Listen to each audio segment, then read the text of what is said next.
Hello, I'm Martin Smith and this is your Maxiforex Week in Review. Today we'll cover some of the major financial events of the past week and discuss how they impact the global currency markets. But before we cover headlines of the week, let's look at last week's rises and fallers.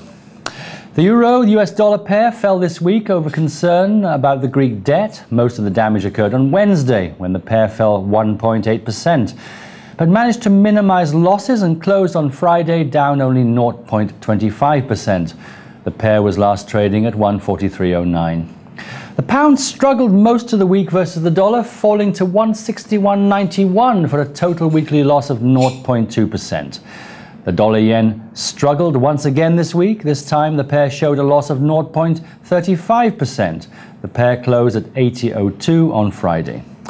Once again, it was back and forth for the US dollar CAD, and the pair closed on Friday virtually unchanged and trading at 0.9792. Commodities now. August crude orders tumbled this down to $93 by Friday's close, down 6.3%. Gold made some gains during the week, pulling in 0.5% by Friday's close. The precious metal was last trading at $1,539 an ounce.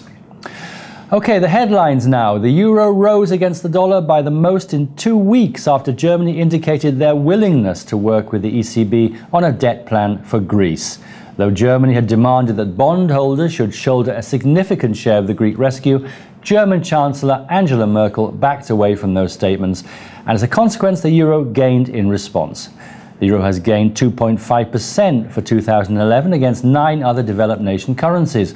The number was likely to be higher, but the currency had fallen earlier as investors feared that the potential Greek default might spread to other nations.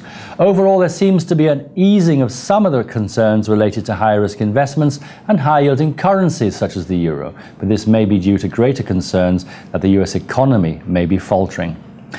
Generally, in times of economic concern, the dollar strengthens. However, the Federal Reserve in the US appears to be pursuing a weaker dollar policy, which is having a negative effect on the price of the dollar, though US exports are increasing as a result. While QE2 being concluded at the end of the month, the dollar could stop weakening and may respond with significant gains if the sovereign debt crisis continues to surface in the headlines. The Fed is not expected to resume a similar program in the near future, which could prove beneficial to the dollar. Though some risk appetite has resumed in the market, some commodities linked to growth, such as crude oil, didn't reflect that optimism. Instead, oil prices fell to a 4-month low as oil traders feared reduced economic growth and fuel demand. Until there is a clear resolution in place to handle the debt crisis in Europe, investors will likely be pessimistic as demand remains uncertain. The 6.3% drop in oil prices marked the biggest weekly decline in over 6 weeks. Well, that's all we have time for today. I hope you enjoyed this week's review and you'll join us next week. Until then, be sure to visit us at MaxiForex.ru.